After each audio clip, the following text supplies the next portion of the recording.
예, 우리 하나님 말씀은 요한복음 5장 24절에서 28절입니다.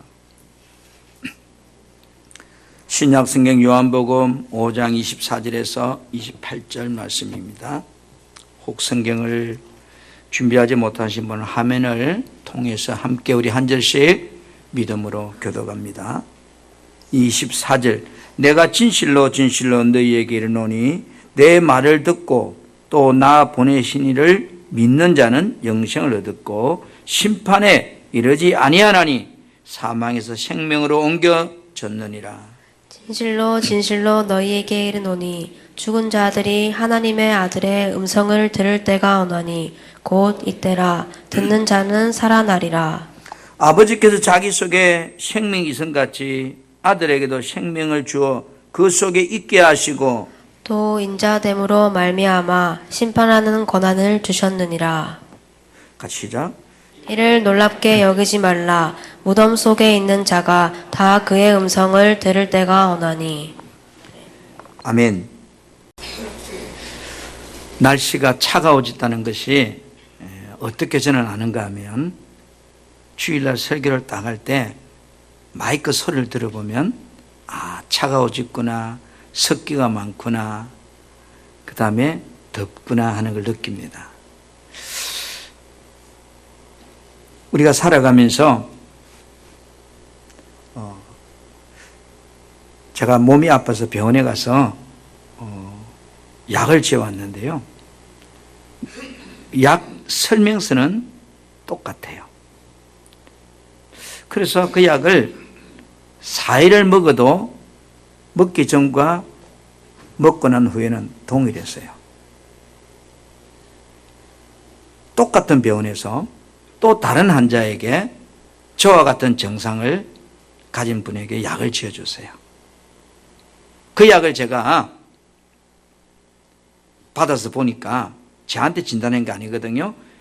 저한테 처방된 약 설명과 동일한 약이에요. 근데 약은 달라요. 제약에서가 달라요. 내용은 똑같아요. 이러이러한 증상에 먹는 약. 그런데 신기하게 그 약은 그분에게 지은 약이에요. 저한테 아니에요.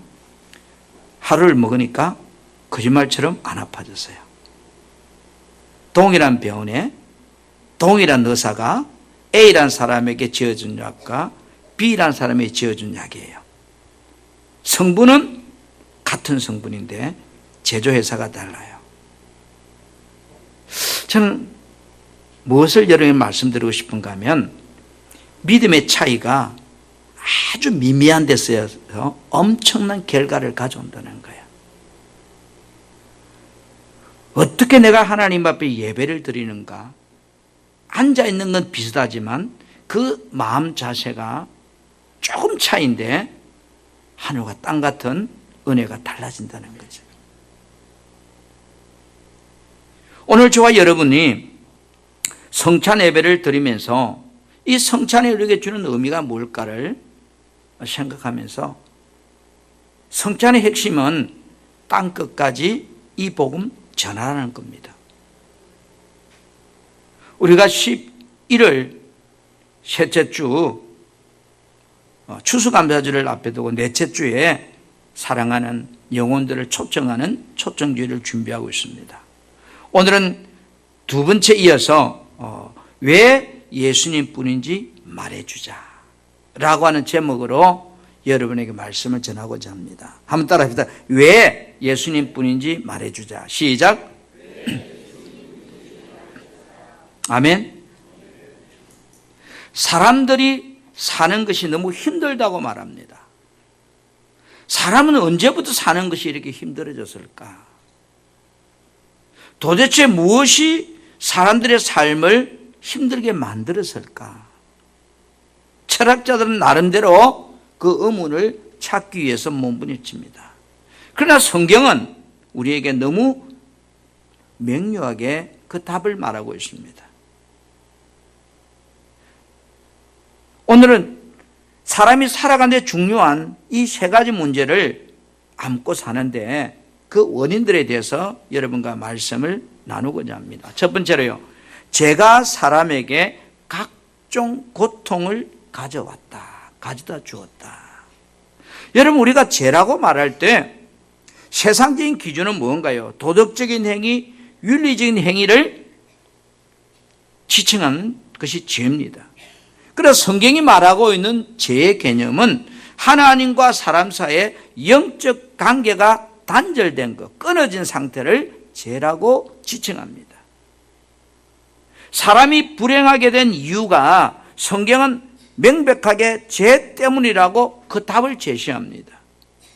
인생이 가진 문제를 알려면, 그러면 어떻게 이 죄가 내 삶에 들어가게 됐는가? 원인을 알 때 문제를 해결할 수 있는 답이 있습니다.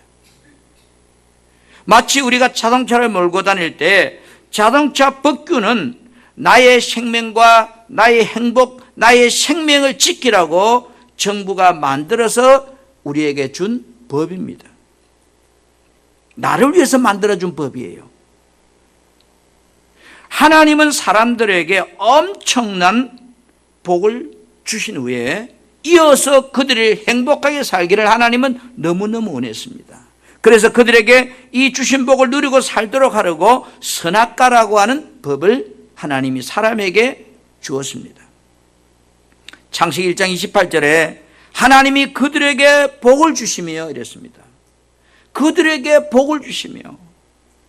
여러분, 복을 지키는 것이 축복입니다. 그래서 하나님께서는 사람들에게 이 복을 주신 후에 이 복을 지키도록 하기 위해서 바로 창세기 2장 17절에 선악을 알게 하는 나무의 실과를 먹지 말라, 먹지 말라, 먹지 말라. 내가 먹는 날은 반드시 죽으리라. 여러분, 이 선악과라고 하는 열매의 법은 하나님은 하나님의 위치에, 사람은 사람의 위치 안에서 살아야 된다고 하는 어떤 보이지 않는 경계선입니다. 인간은 절대로 하나님처럼 되려고 하면 안 돼. 피조물이야. 인간이 하나님처럼 되려고 하면 죽는 거야. 어느 날 사람에게 뱀의 모습을 한 마귀가 찾아옵니다. 그리고 이렇게 말합니다. 너도 하나님같이 될 수 있어. 너도 하나님처럼 될 수 있어. 창세기 3장 4절 5절에 뱀이 여자에게 이르되 너희가 결코 죽지 아니하리라. 너희가 그것을 먹는 날에, 선악과 열매를 먹는 날에 너희 눈이 밝아서 하나님같이 될 수 있다는 거예요.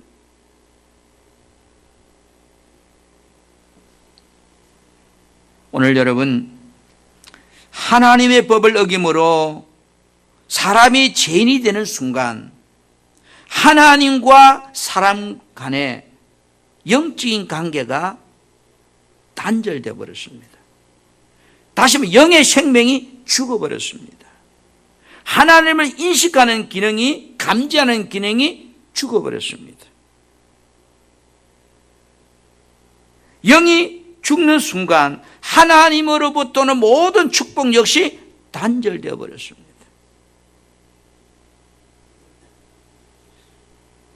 저는 농사를 짓는 사람이 아니지만 한 평 정도의 농사를 짓고 있는 농부입니다. 그런데요, 곡식이 그 안에 꽉 차면 풀이 나지 않아요. 그런데 곡식이 차지 아니하면 빈자리에 풀이 가득 차더라고요. 무언가 차야 되는 거예요. 여러분, 낙동강 수원지에서 물이 파이프관을 타고 정수장을 거쳐서 여러분의 아파트 살고 있는 싱크대 앞에 수도꼭지를 틀면 쫙 나옵니다. 어느 날 수도꼭지를 틀었는데 아침에 물이 나오지 않는 거예요. 그래서 이 물이 공급되는 상수도 수원지 관리하는 그 상수도에 사무소에 전화를 해보니까 지금 내가 살고 있는 단지 앞에 수도관이 파손되어서 물이 단수가 되었다는 거예요. 어제까지 물이 잘 나올 때는 살아가는데 물 때문에 불편함이 없었어요. 그런데 수원지에서 물은 여전히 파이프를 타고 계속 공급되고 있어도 우리 집으로 들어오는 배관이 파손되어 물이 공급되지 않는 순간 밥도 지을 수 없고 청소도 할 수도 없고 빨래도 못하고 삶의 많은 고통이 물로 통해서 일어나기 시작인 거예요. 인간도 역시 행복한 이 파이프 라인이 흐를 때는 문제가 없었는데 이 영의 파이프가 단절되는 순간 다양한 고통들이 사람에게 생겨났고 찾아오기 시작했습니다. 그래서 창세기 3장 16절부터 19절에는 이렇게 소개하고 있습니다. 아담에게 이르시되 내가 내 아내 말을 듣고 내가 내게 먹지 말라고 한 나무 열매를 먹었은즉 내가 내게 먹지 말라 한 나무 열매를 먹었은즉 선악과 열매죠. 땅은 너로 말미암아 저주를 받고 너는 내 평생에 수고하여야 소산을 먹으리라. 땅이 내게 가시 덤불과 엉겅퀴를 낼 것이고 그 다음에 얼굴에 땀을 흘려야 먹을 것을 먹으리라. 이 말은 고통의 수고를 통해서만이 먹고 살게 되리라. 여러분, 죄는 단순하게 사람에게 육체적인 환경의 고통만 가져다 준 것이 아니고 사람의 내면적인 삶까지도 염려와 두려움과 슬픔과 걱정과 이런 엄청난 고통이 찾아왔어요. 그래서 창세기 3장 1절에는 두려워서 숨을 씁니다. 그렇게 표현하고 있어요. 두려움이 찾아온 거예요.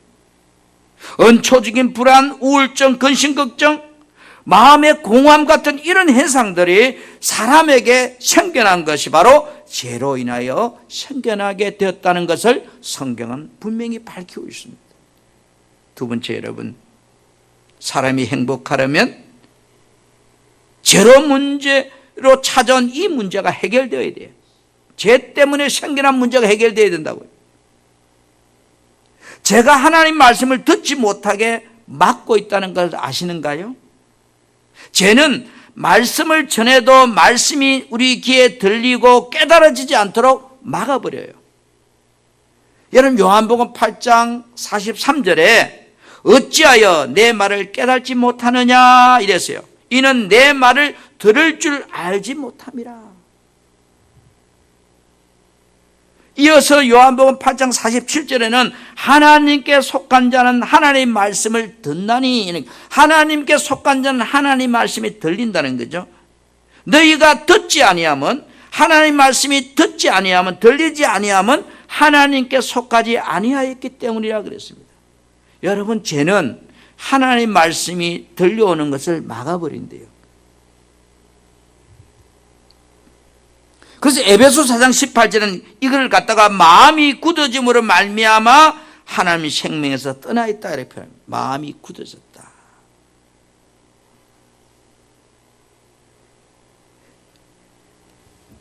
죄에 매여 사는 사람들의 그 행동과 행위를 보면 또 놀라운 것을 하나 발견합니다. 그것은 고린도전서 10장 20절에 이방인이 제사하는 것은 귀신에게 하는 것이요 이랬어요. 죄에 매여 사는 사람들의 특징은 귀신들에게 귀신을 섬기고 산다는 겁니다. 사람들은 이런 환경적인 고통과 내면적인 고통에서 나름대로 벗어나 보고 싶어서 길을 찾습니다. 하나님의 법을 어김으로써 죄 때문에 관계가 단절된 인간의 노력과 방법으로는 인간에게 찾아온 고통에서 벗어나고 두려움에서 벗어날 방법이 없습니다. 사람들이 겉모습을 보면 인격적인 것 같고 참 좋아 보이는데요, 그 사람 속을 들어가 보면 염려하고 걱정하고 두려워하고 불안하고 심하면 우울증 걸리고 더 심하면 이명현상을 겪으면서 스스로 죽으려고 길을 찾는 그런 고통 속에 사는 수많은 사람들을 우리는 보게 되고 듣게 됩니다. 여러분, 마치 어린아이가 엄마를 잃어버렸을 때 느끼는 그 아이의 불안함과 외로움, 마치 인생이 하나님과 관계가 단절된 후에 찾아온 그 고통은 아이가 엄마를 잃어버렸을 때의 고통처럼 외롭고 슬프고 두렵고, 그러다 보니 수많은 사람들은 자기의 처한 고통에서 도망쳐보고 싶어서 때로는 귀신을 달래보기도 하고 제사를 지내보기도 하고 부적을 싸서 가방 속에 넣어 다니기도 하고 또 술에 취해서 잊어버리기도 하고 담배를 피워보기도 하고 더 심하면 마약을 먹고 무언가에 도피하고 싶어서 몸부림을 칩니다. 우리 집 앞에 거미가 어느 날 줄을 쳐놨어요. 그런데 이 거미줄에 잠자리가 걸렸어요. 잠자리는 필사적으로 거미줄을 탈출하기 위해서 몸부림을 칩니다. 그런데 신기한 것은 몸부림을 치면 칠수록 거미줄이 잠자리를 더 올가매서 나중에는 몸부림칠 기운도 없이 그대로 거미의 밥이 되는 걸 봤습니다. 마치 인생이 삶의 고통에서 빠져나오기 위해서 나름대로 몸부림을 쳐봅니다. 담배도 피워보고 술도 먹어보고 굿도 해보고. 그런데 인생이 삶의 고통의 원인이 죄로부터 왔다는 사실을 알기 전에는 아무리 내가 이 고통에서 벗어나려고 몸부림쳐도 결국은 거미의 밥이 되는 것처럼 마귀 밥이 되는 인생을 살다가 그 영혼은 지옥이라는 곳에 들어가게 되는 겁니다. 죄로 인한 영적 문제로부터 오는 고통이 왔다는 사실을 알지 못해서 수많은 사람들은 나름대로 몸부림을 칩니다. 그러나 분명한 것은 이 영적인 저주가 죄 때문에 왔다는 것을 알고 죄의 문제를 해결받으면 그 인생의 삶의 희망과 소망의 길이 열리게 되는 겁니다. 여러분, 세 번째로 여러분, 이 영적인 저주에서 해방되는 길은 예수뿐입니다. 예수 믿지 않는 사람들은 무엇인가에 매여 살고 있습니다. 제사 왜 지내지요? 물론 조상을 섬긴다는 말은 이해가 되지만 제사 지내는 이유가 뭔가요? 제사 지내지 않으면 두려워서. 왜 부적을 가슴에 품고 다니는가요? 왜 사람들이 무당을 찾아가서 구슬하지요? 좀 기분이 찝찝하면 왜 점쟁이 찾아가서 물어봅니까?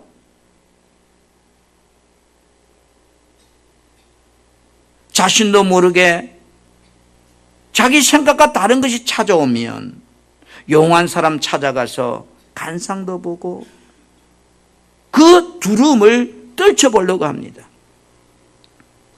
세상 사람들은요, 자동차 한 대 사도 기쁨도 앞서기 전에 돼지머리 차려놓고 자동차 앞에 고사지 냅니다.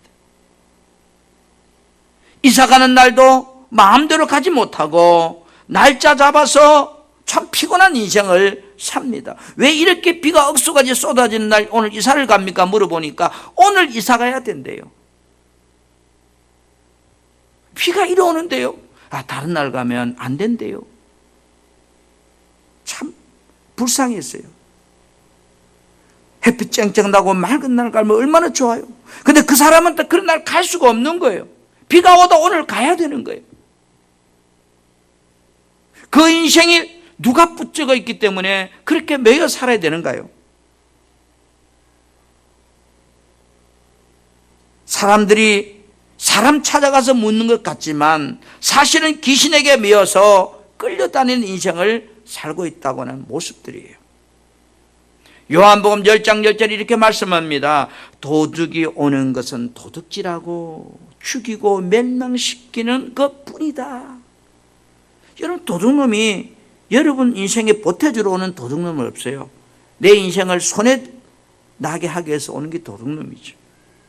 영적인 도둑이 귀신들입니다. 영적인 도둑이 마귀입니다.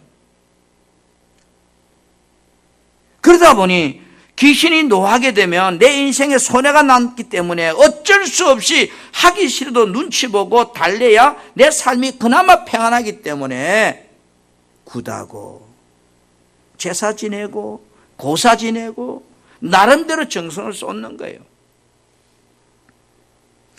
여러분, 영적 세계는 세상적인 지식과는 아무 상관이 없습니다. 공부를 많이 한 대학교 유명한 교수님도요, 유식한데 점 치러 가고 사주 보고 굿합니다. 영적인 세계는 세상인 지식이 유식하나 무식하나 문제가 아니기 때문입니다. 사업이 망하고 사고가 생기고 아이가 아프고 어려움이 당하고면 어쩔 수 없이 자신도 모르게 발걸음이 점쟁이 찾아가고 무당 찾아가서 물어보면 한결같이 그분들이 하는 대답은 참 재미있습니다. 선생님, 신이 노해서 그러니 신을 달래야 해요. 귀신이 노했다는 거예요. 귀신이 섭섭하다는 거예요. 야, 우리도 사람이 섭섭하면 어때요? 밥 한 그릇 먹자 크잖아요. 밥 한 그릇 먹고 나면 조금 생각이 풀리는 겁니다. 그처럼 귀신이 지금 노했으니까 귀신이 즐겁게 해드리고 귀신의 마음을 풀어주세요. 제사를 드리세요. 아니면 구슬하세요. 이렇게 비방을 가르쳐 줍니다. 그러면 어쩔 수 없이 또 없는 돈 빚내서라도 어떤 사람은 구슬합니다. 성경은 세상 사람들이 하는 이런 행동에 대하여 귀신에게 하는 것이라고 그 답을 정확하게 지적했습니다.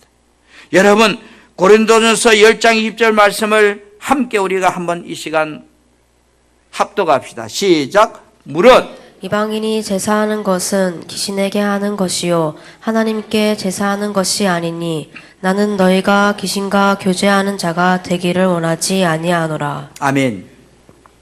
하나님을 떠난 사람들은 귀신하고 교제하며 귀신을 섬기며 산다고 말합니다. 사람들이 가진 공통점은 뭔가요? 저도 자녀가 있어요.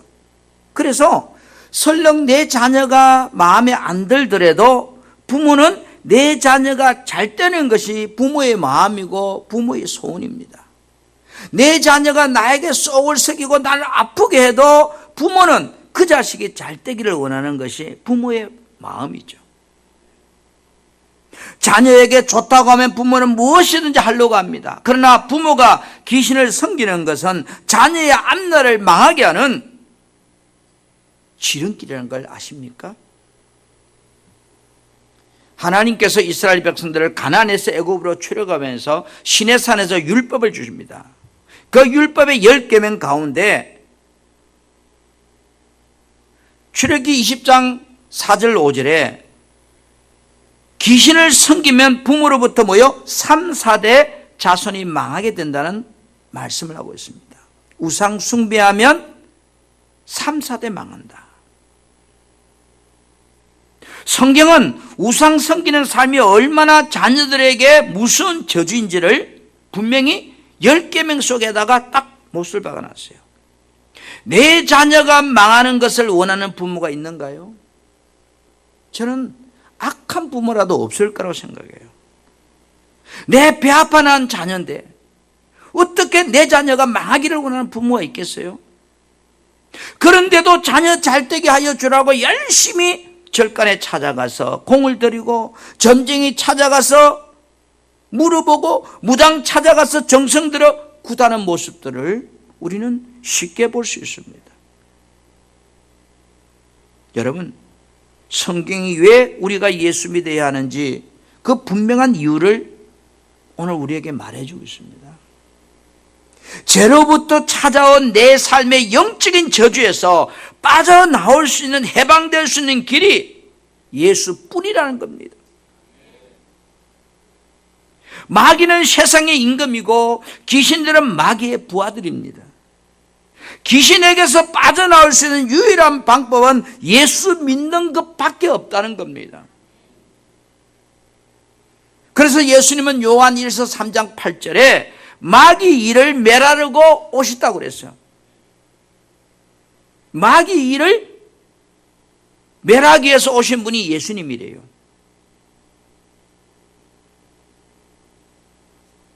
귀신의 지배를 받지 않는 길이 오직 예수 한 분밖에 없다고 성경은 말씀하고 있습니다. 여러분, 농사 짓는 것을 보면 알 수가 있어요. 농부는 밭이나 논에 곡식을 뿌리기 전에 잡초 제거제를 먼저 뿌리더라고요. 그리고 벌레를 죽이는 농약들을 같이 또 뿌리더라고요. 왜요? 씨앗 뿌리면 안 되는가요? 왜 잡초를 제거하는 농약을 뿌리고 벌레를 죽이는 농약을 먼저 뿌리는가요?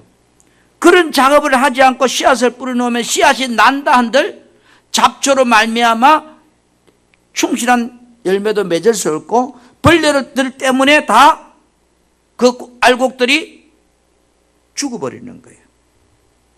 이걸 알기 때문에 지혜로운 농부는 곡식을 뿌리기 전에 잡초 제거제를 먼저 뿌리고 벌레를 죽이는 농약을 먼저 뿌린 후에 그 다음에 씨앗을 뿌리더라고요. 사람의 인생의 삶도 저는 비슷하다고 생각합니다. 삶이 행복하려면 내 안으로 흘러들어온 이 저주를 막아야 돼요. 끊어야 돼요. 귀신은 내 인생에 붙어서 내 삶을 도둑질하고 죽이고 멸망시키는 잡초와 같은 그물이와 같은 그런 존재예요. 여러분, 귀신이 이끄는 대로 끌려다니는 삶을 세상 사람들이 뭐라고 그러죠? 팔자라고 그래요. 팔자. 귀신은 사람들을 팔자에 딱 묶어놓고 좌지우지하고 삽니다. 내 인생이 행복하려면 이 사주팔자에서 벗어나야 우리가 행복해질 수 있습니다. 예수를 믿으면 이 팔자의 지배에서부터 우리는 벗어날 수 있습니다. 그래서 로마서 8장 1절에서 2절 말씀에 이렇게 성경은 말씀하고 있습니다. 그러므로 이제 그리스도 예수 안에 있는 자에게는 결코 어떤 사람도 정죄할 수 없다. 그러면 2절에 이는 그리스도 예수 안에 있는 생명의 성령의 법이 죄와 사망의 법에서 너를 해방하였습니다.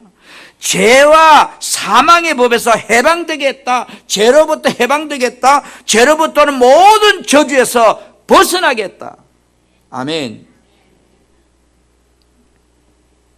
여러분, 예수 믿으면 귀신의 눈치 보지 않고 살 수 있는 인생이 된다는 그런 뜻이에요. 예수 믿고 구원받은 사람은 오늘 이사 가려고 날짜를 잡았는데 비가 오면 다른 날 가면 됩니다. 왜요? 귀신이 내 인생에서 이제 좌지우지할 수 없는 그런 사람이 되었기 때문입니다. 여러분, 자동차 사고 고사 안 지내도 문제가 안 생깁니다. 예수 믿기 전에 하던 인생의 매일의 행동에서 이제 그렇게 매이지 않아도 우리는 자유롭게 살 수 있습니다. 왜요? 죄에서 해방되었기 때문에. 죄를 인격화시키면 마귀입니다. 마귀가 지배하는 인생에서 나는 벗어나게 되었습니다. 그래서 오늘 요한복음 5장 24절에 내가 진실로 진실로 너에게 이르노니 내 말을 듣고 나 보내신 이를 믿는 자는, 예수 믿는 자는 영생을 듣고 심판에 이르지 아니하니 사망에서 생명으로 옮긴 자가 된 겁니다. 할렐루야. 지금까지 귀신들로 인하여 내게 왔던 더러운 영적 저주들, 그것이 이제 뭐요? 내 삶을 지배할 수 없게 됐다는 겁니다. 사망의 고통에서 생명의 축복의 길이 열리는 인생이 되었다는 겁니다. 그뿐 아니라 예수 믿으면 귀신을 이길 수 있는 권세도 주셨다 했습니다. 나는 힘이 없지만 예수 이름의 권세 앞에 귀신은 물러가게 되어 있습니다. 왜? 마귀를 멸하러 오신 분이 주님이기 때문에. 사랑하는 우리 성도 여러분, 예수님은 우리들에게 이 놀라운 복음을 알지 못하는 자들에게 가서 전해주는 증인된 삶을 살라고 합니다.